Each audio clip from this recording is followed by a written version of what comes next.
Hello, your imaginary friend here. Today we are going to set up solo mining for cannabis coins.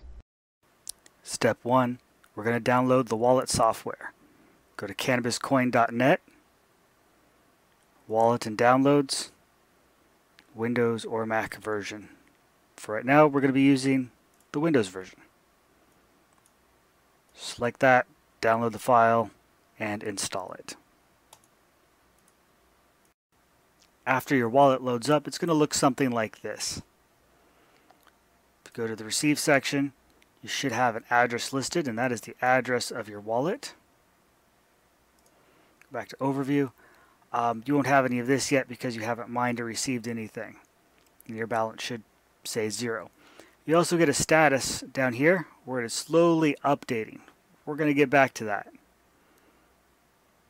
Down at the bottom right, whether or not you've chosen to encrypt your wallet, the options for that are up here. Will require a restart to encrypt your wallet, and how many connections you currently have. Can't see it, just bubbled off screen, but it's 6 current connections to the CannabisCoin network. But to start mining, the setting you need for that is actually not available in the wallet itself. You need to add a configuration file to this path. Type in app data with the %, CannabisCoin / into an Explorer bar, and that will bring you there. Or you can find the path manually. Mine's under C users. Admin is what I use to log in. App data, roaming, and CannabisCoin.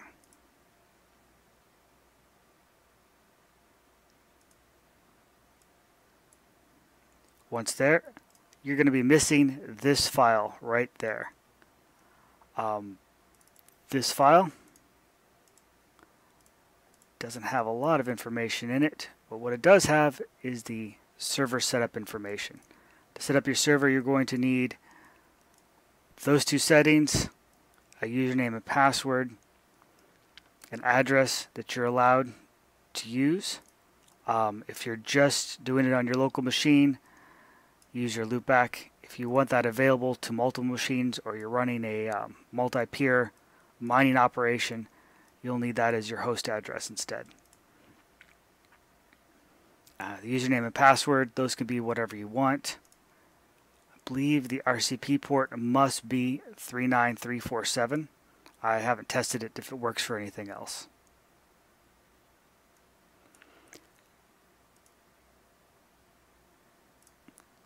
So you can either create your own file from a text file and then label it CannabisCoin.conf. It has to be named that for the application to read it.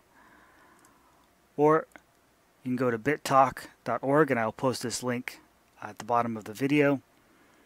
If you follow all the way down to this section here, it gives you another link to download the wallet besides the main page, and a configuration file.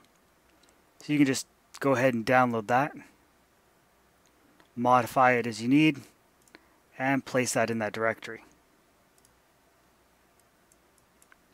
So once it's placed in this directory, restart your application, and the RPC server should be started.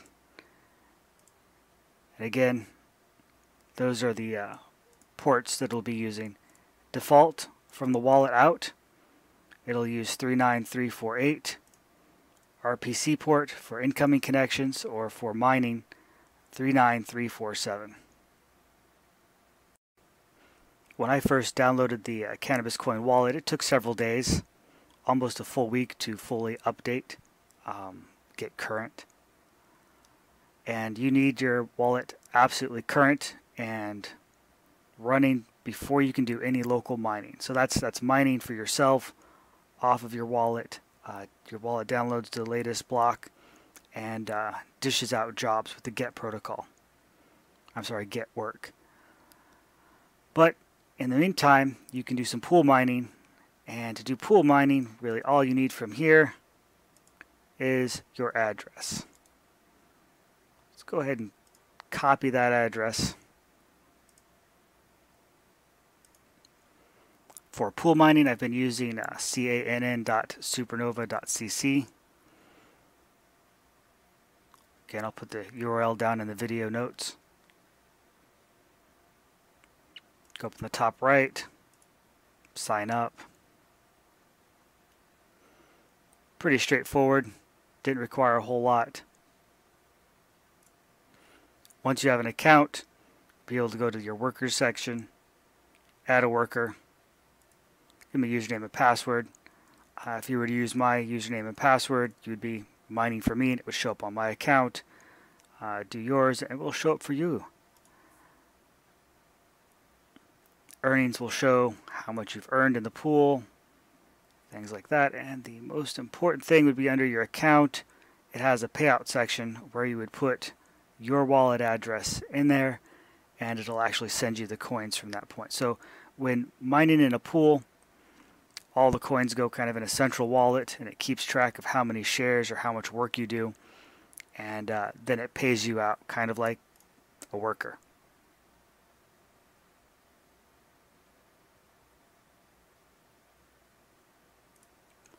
Now to do solo mining for yourself, you're going to need to wait for this to update, which will take a while. Currently working on getting a torrent saved off, so maybe that'll help just downloading the whole blockchain and importing it, see if that'll work. If I'm able to get that to work, that information will also be in the bottom of the video.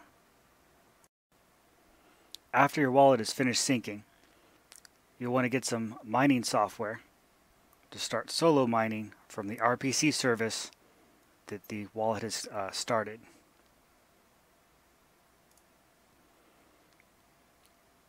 I'm using CC Miner 2.0. There's a lot of different options out there for this. CC Miner is compatible with CUDA, and the video card I'm using is NVIDIA, so that is why I chose this particular one. Download the latest version, open it up in WinRAR, copy the files over to a directory. Now what I did is just create myself a batch file.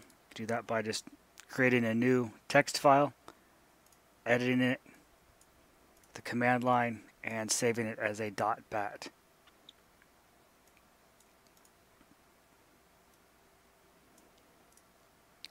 The username and password, same we put in the configuration file earlier. I use the -I because I want to increase the intensity or the load to my video card. And you'll have to play around with that a little bit. To get the variables for CC Miner,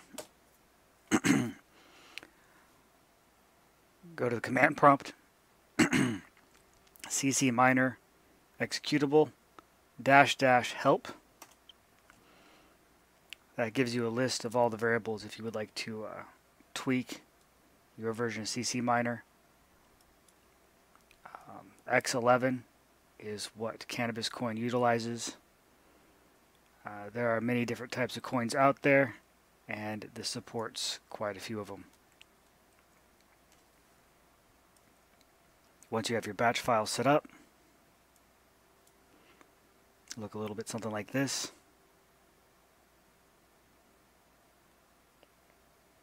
Let's fast forward a bit. Well, that didn't take too terribly long. Accepted with a yay means that it solved one hash or one block. And you'll notice one blue line for every new block. So if somebody else solves a block, another blue line will show up. Gives you also your hash rate and kilohashes, a little bit more information about your video card. Yours will be slightly different depending on what video card you're using. I attempted to CPU mine this coin for a while. I let it run for a couple hours and it did not get a single hash. So you might have better luck. I didn't.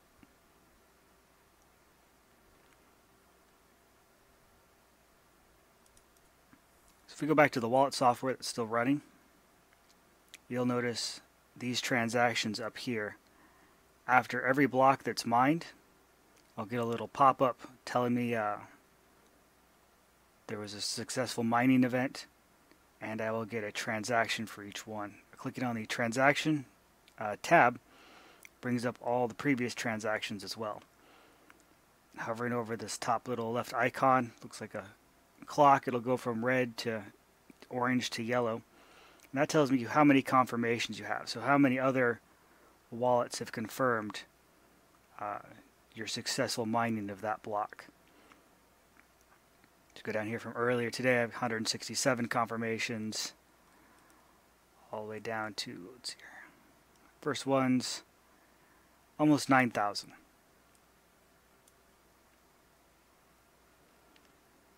So I don't think it's actually sendable and tradable until you at least have, I thought it was more than 6, but it might just be 6 confirmations. Oh, there we go. Will be available when it matures, 44 more blocks. So that it'll tell you how many blocks it has to go before that's actually validated enough for you to utilize that bit of coin. If you notice over here, it didn't mine a whole lot for getting a block. 0.0001. Takes quite a few to make a coin, and that's actually going to be changing very soon. They've just made some changes to this particular coin, and if you look here, it tells you what block it's currently on.